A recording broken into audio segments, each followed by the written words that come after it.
It's 11 at night and you reach for a switch without even thinking. Light floods the room in half a second. No effort, no thought.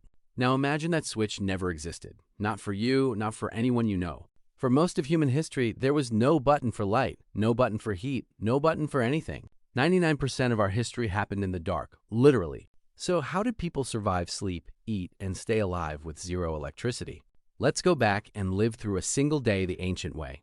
No phone, no fridge, no bulb, no button, just you, the sun, and whatever you could make with your hands. When the sun went down, your world shrank to the size of a fire. Firelight was your television, your heater, and your only reason to feel safe. Keeping a fire alive was not a hobby, it was survival.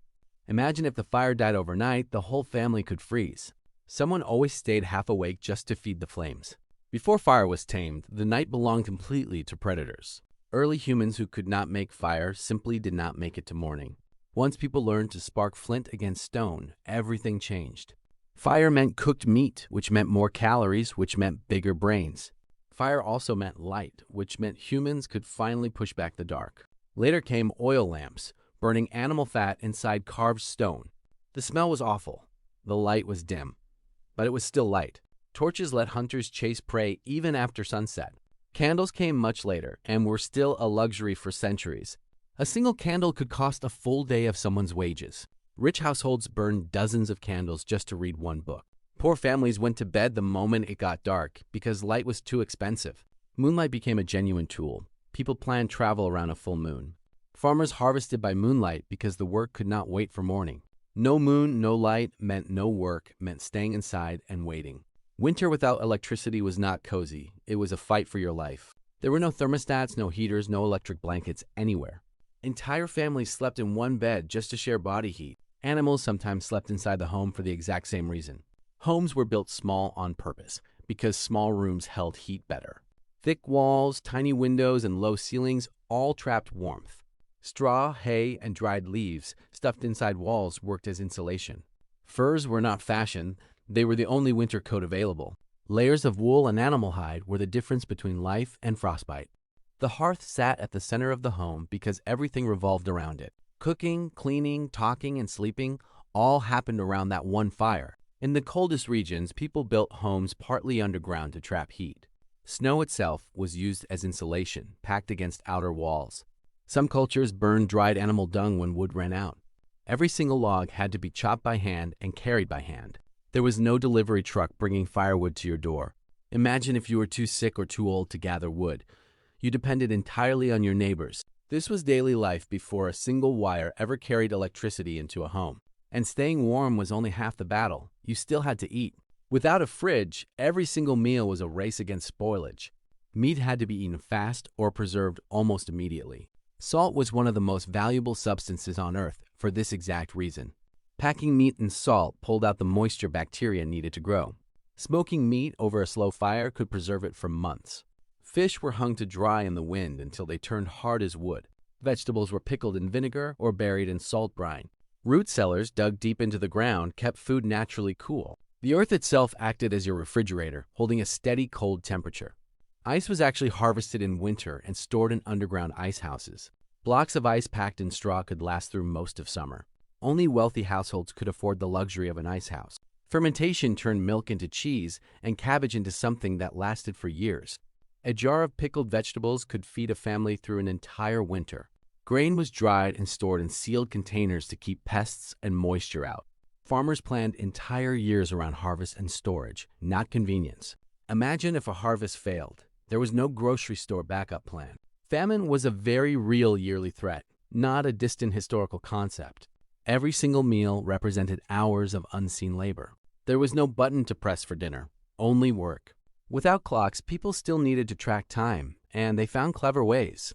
The sun's position in the sky was the original clock. Sundials cast a shadow that crept slowly across carved stone lines. Roosters crowing at dawn worked as a natural alarm. Church bells later rang out the hours for entire towns to hear. Candles were carved with markings so people could measure time as they burned down. Some cultures used knotted ropes that burned at a steady, predictable pace. Without artificial light, the human body followed the sun almost perfectly. People often slept in 2 separate shifts through the night. A period called first sleep, then an hour or 2 awake, then second sleep. Imagine lying wide awake in total darkness with absolutely nothing to do but think. Life moved at the pace of daylight, not the pace of a schedule. Winter days were short, so activity naturally slowed way down. Summer days were long, so people worked far longer hours. The seasons themselves acted as the calendar.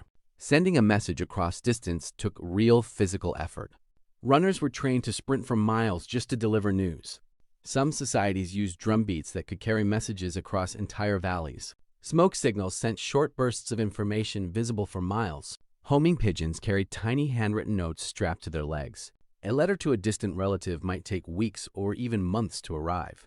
Town criers stood in the square and shouted the news out loud. That was literally how most people received their daily updates. Without letters or calls, families sometimes went years without contact. Imagine if someone you loved left home and simply vanished from your life. News of a war or a death might arrive long after it actually happened. Waiting was simply part of everyday emotional life. Distance and time meant something completely different back then. Imagine getting sick with almost no idea what was actually wrong with you. Doctors performed surgery by candlelight or simple daylight through a window. There was no way to sterilize equipment the way hospitals do today. Herbal remedies were passed down through generations by memory alone. Willow bark was chewed for pain long before aspirin existed. Honey was used to treat wounds because of its natural antibacterial properties. A simple infection could turn fatal within days. Childbirth was one of the most dangerous events in a woman's entire life.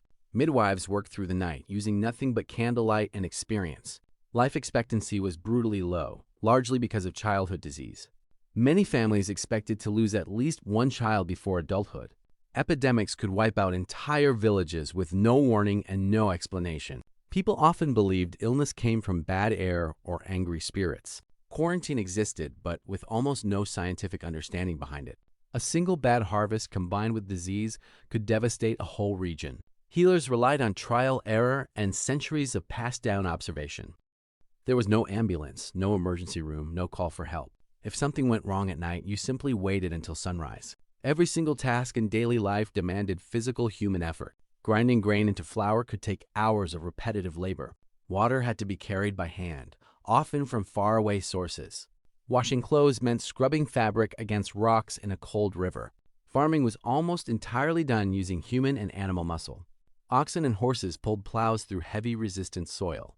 Windmills and water wheels were some of the earliest machines humans built. They used natural force instead of muscle to grind grain automatically. Blacksmiths hammered metal by hand using nothing but fire and force. Every tool, every nail, every wheel was shaped through direct human labor. Children were expected to work as soon as they were physically able. There was no separation between childhood and contributing to survival.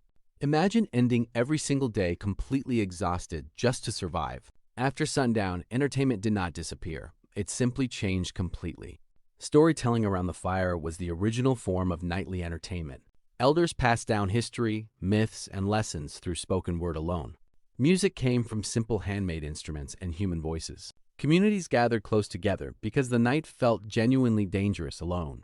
Games were played by firelight, using carved stones, bones, or simple boards. Dancing around a fire was both celebration and a way to stay warm. Imagine a silence and darkness heavier than anything you have ever experienced. The stars were incredibly visible with zero artificial light polluting the sky. People navigated entire journeys using nothing but star patterns. Every single part of daily survival demanded constant physical effort. Nothing was automatic, nothing was instant, nothing was guaranteed. And yet humans thrived, built civilizations, and passed down knowledge for centuries. Then, in the span of about 1 century, everything changed almost overnight. Electricity arrived and darkness stopped being dangerous. Cold stopped being deadly and distance stopped being permanent. The next time a light switch works without thought, remember what it replaced. Thousands of years of fire, smoke, and hard-won survival skill. You are living inside the tiny fraction of history where none of that struggle is required. So imagine every single comfort around you tonight being earned by someone else first. That is how ancient humans lived without electricity. Not comfortably, not easily, but resourcefully every single day. And honestly, it makes flipping a light switch feel a little different now, doesn't it?